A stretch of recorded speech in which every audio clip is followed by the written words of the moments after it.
ভারতের বিপক্ষে ২ match test সিরিজের জন্য ১৬ সদস্যের দল ঘোষণা করেছে বাংলাদেশ ক্রিকেট বোর্ড। পাকিস্তানের মাটিতে ঐতিহাসিক টেস্ট সিরিজ জয়ী দল থেকে খুব বেশি পরিবর্তন আনা হয়নি, তবে বাদ পড়েছেন পেসার শরীফুল ইসলাম আর প্রথমবারের মতো টেস্টে ডাক পেয়েছেন উইকেট রক্ষক ব্যাটার জাকের আলী অনি।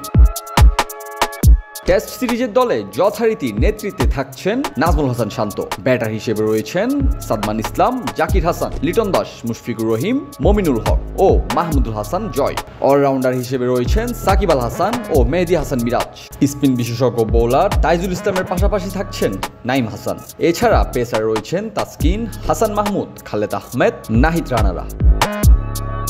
তবে পেসারের পরিবর্তে পেসার না নিয়ে কেন একজন ব্যাটারকে অন্তর্ভুক্ত করা হলো ভারত সফরের দলে, এমন প্রশ্ন ছিল অনেকের মনে। সেই ব্যাখ্যায় বিসিবি নির্বাচক হান্নান সরকার জানান, কন্ডিশন ও প্রতিপক্ষ বিবেচনায় পাকিস্তানে ৫ জন পেসার নেওয়া হয়েছিল।